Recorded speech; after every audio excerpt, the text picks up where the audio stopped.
and round 12 has passed us by, and here we are, the mighty Blues. We're sitting in third position. Mind you, it did take a nice 5-point victory by Geelong over Hawthorn to get us there, so I wouldn't start doing too many happy dances right at the minute, but it's nice to be sitting there in third posse. Geelong took their time about beating Hawthorn. It was a damn good game of footy, just showing how close it is there at the top end of the table. There was nothing much in it, maybe just a few little, constructive errors, moments of passion.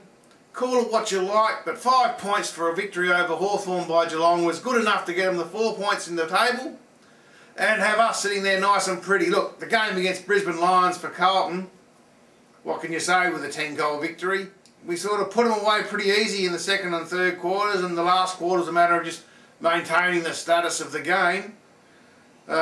3 players, Judd, of course, heading the list, had 30 possession games. Walker got a nice little passage there.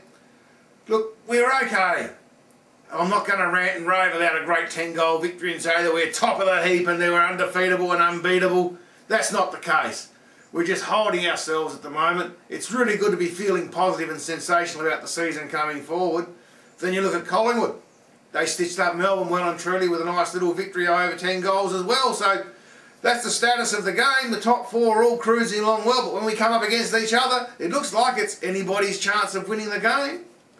So I'm not going to say we're going to be premiers. All I know is we're going to make the finals.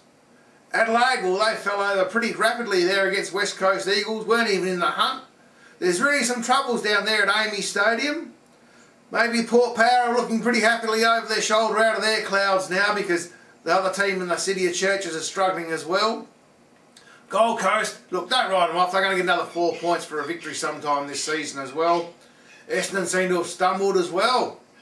The Herd experiment, well, it's not an experiment, it's a fact of life. He's doing okay, and you can't expect wonders.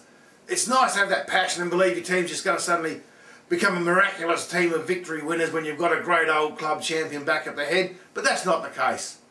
We would have loved to have had Carlton winning the last 3 or 4 years, but we weren't good enough on the field with the players' depth and ability.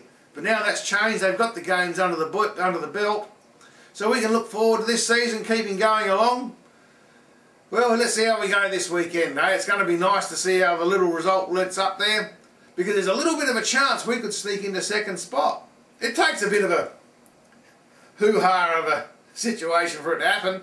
Like Adelaide, it's mathematically possible for them to make the finals.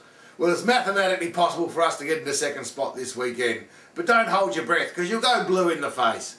In the meantime, go you Blues and bring on